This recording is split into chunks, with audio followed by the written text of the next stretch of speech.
Eva Jaco, vous avez d'abord choisi de nous parler d'une affaire qui commence à dater maintenant, la mort d'Edward Stern, célèbre banquier d'affaires de la banque Lazare, fait divers qui a défrayé la chronique en 2005. Rapidement, qui était Edward Stern ?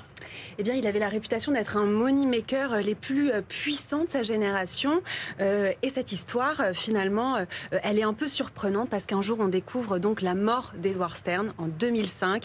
Il est découvert mort par sa femme de ménage dans son appartement à Genève, engoncé dans une combinaison de latex, menotté, le corps criblé de 4 balles.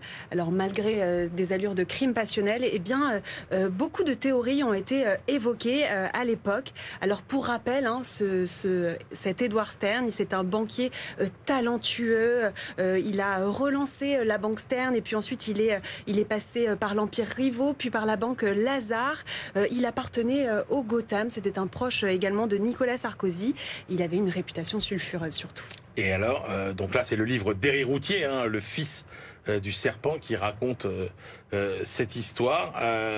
C'est quoi le contexte de l'univers de la finance à cette époque ? Eh bien, c'est l'époque du big business. À l'époque, il y a 2 banques à Paris dans le domaine des fusions-acquisitions, Lazare et Rothschild. Lazare, c'est le saint des saints de la haute finance. C'est une banque qu'on appelait faiseur de rois. Jean Perlevat, d'ailleurs, dit, qui fut un temps le directeur de la banque Stern, dit d'Edward Stern qu'il était un banquier d'affaires de génie, très intelligent. Eh bien, il est engagé chez Lazare à New York en 92 d'abord, et puis ensuite à Paris, et puis ensuite son beau-père le vire. Edward Stern est un homme à cette époque trop imprudent, trop impatient pour se couler dans le moule de la banque Lazare. Les grands noms qui sont passés chez Lazare, Antoine Bernheim, Anne Lauvergeon, Jean-Marie Messier, Félix Rohatyn. C'est la banque qui a fait le capitalisme français pendant 20 ans. Alors, qu'est-ce qui nous apprend Éric Routhier dans ce livre sur la partie fait divers, finalement, de l'histoire, sur ce meurtre un peu étrange ?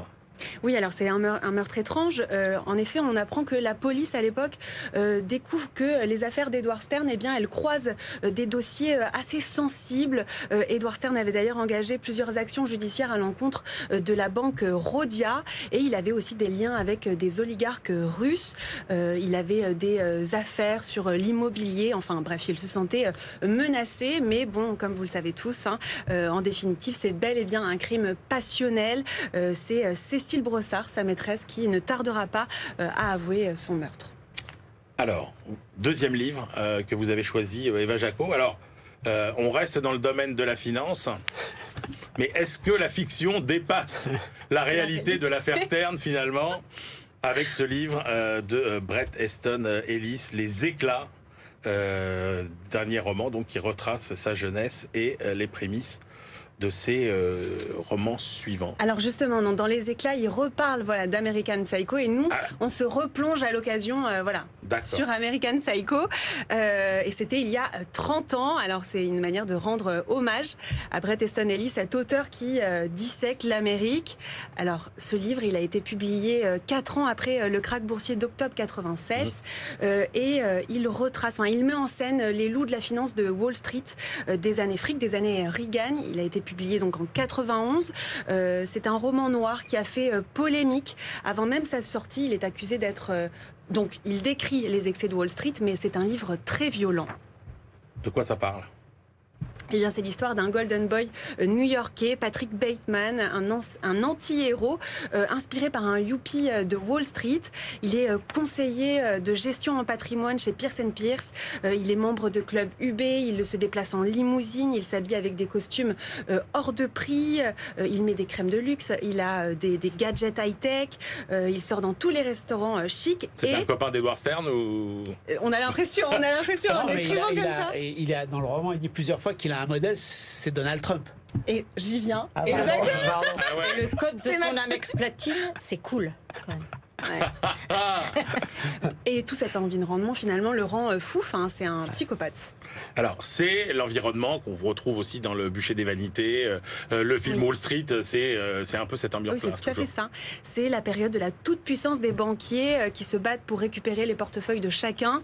Leur exubérance, d'ailleurs, traduit la déconnexion des marchés avec la réalité de l'économie. À ce moment-là, dans le livre, New York est frappé par une grande crise. Je cite, « Tout le monde semble abattu, tout respire la déchéance, l'histoire est en train de sombrer. » Et en parallèle, il y a Donald Trump, qui est donc l'idole de Patrick Bateman.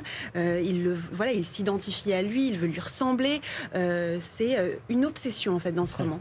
Bon, il y avait des modèles dans la finance sans doute un peu plus inspirants que Donald Trump.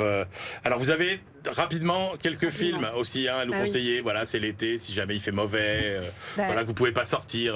Alors, il y a évidemment, si vous avez lu le livre ou si vous l'avez pas lu, il faut voir le film. Voilà, American Psycho, il est sorti 10 ans après. Il est avec Christian Bale dans le rôle de Patrick Bateman. Enfin voilà, un film très intéressant, on peut dire que c'est un film mythique, mais voilà, il est quand même très violent, donc attention.